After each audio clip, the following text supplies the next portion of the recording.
Sahabat beriman, meskipun ular hewan yang membahayakan dan diperbolehkan untuk dibunuh, tetapi kecintaannya kepada Rasulullah Shallallahu Alaihi Wasallam sama dengan kecintaan umat manusia kepada beliau. Bahkan hewan ini juga merindukan Rasulullah Shallallahu Alaihi Wasallam, hingga rela menunggu sampai ribuan tahun untuk berjumpa dengan beliau. Saking rindunya sampai-sampai ular menggigit Abu Bakar saat dihalangi bertemu Rasulullah Shallallahu Alaihi Wasallam. Kisahnya telah diringkas dalam kitab Sirah Nabawiyah karya Ibn Hisham. Dalam suatu waktu, Jibril memberi kabar kepada Nabi Muhammad Shallallahu Alaihi Wasallam tentang rencana orang-orang Quraisy yang akan membunuhnya. Jibril memerintahkan Nabi agar lekas meninggalkan Mekah. Nabi kemudian mendatangi Abu Bakar. Nabi berkata, "Sesungguhnya aku sudah diizinkan untuk hijrah." Kemudian Abu Bakar bertanya, "Apakah aku menemani wahai Rasulullah?" "Ya," jawab Nabi. Saat malam tiba, Nabi Muhammad pun keluar dari rumahnya.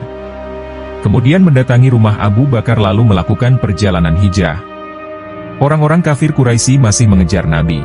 Akhirnya, Abu Bakar memutuskan untuk bersembunyi di Gua Sur, yang berjarak sekitar 7 km dari Masjid Al-Haram Mekah.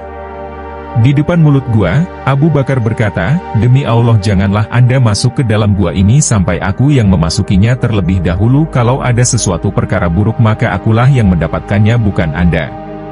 Abu Bakar masuk kemudian membersihkan gua tersebut. Lubang-lubang yang ada di gua ditutup menggunakan kain. Ia khawatir jika tiba-tiba ada hewan yang bisa membahayakan Nabi.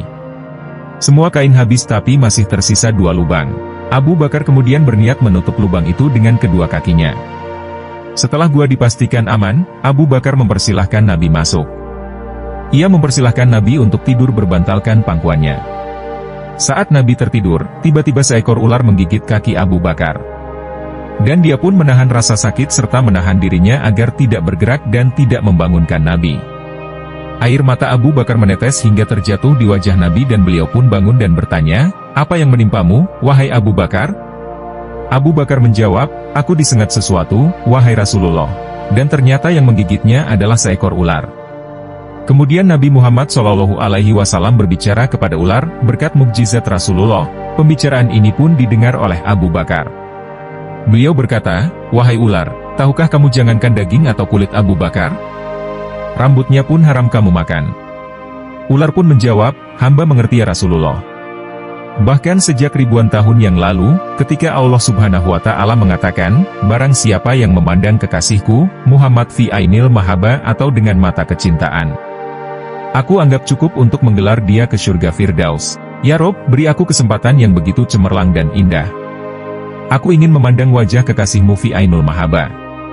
Lanjut sang ular, "Apa kata Allah Subhanahu wa Ta'ala, Tuhan semesta alam? Silahkan pergi ke Gua Sur. Tunggu di sana, kekasihku akan datang pada waktunya." Jawab Allah Subhanahu wa Ta'ala, "Ribuan tahun aku menunggu di sini. Aku rindu untuk berjumpa dengan engkau Muhammad, tetapi sekarang ditutup oleh kaki Abu Bakar, maka ku gigitlah dia. Aku tidak ada urusan dengan Abu Bakar. Aku ingin ketemu engkau wahai Nabi Muhammad." Jawab sang ular. Rasulullah pun berkata, "Lihatlah ini, lihatlah wajahku." Dan sang ular pun dari Gua Sur memandang wajah Nabi Muhammad SAW dengan penuh rasa cinta dan rindu. Setelah itu, Nabi Muhammad SAW mengobati kaki Abu Bakar menggunakan ludahnya. Dan atas izin Allah, seketika luka itu langsung sembuh, dan ia kembali tenang lalu tersenyum kepada Rasulullah. Nah sahabat beriman, itulah kisah kerinduan ular terhadap Rasulullah SAW. Ternyata bukan hanya umat manusia yang merindukan Rasulullah, tapi ternyata hewan seperti ular pun sangat merindukan Nabi yang mulia ini.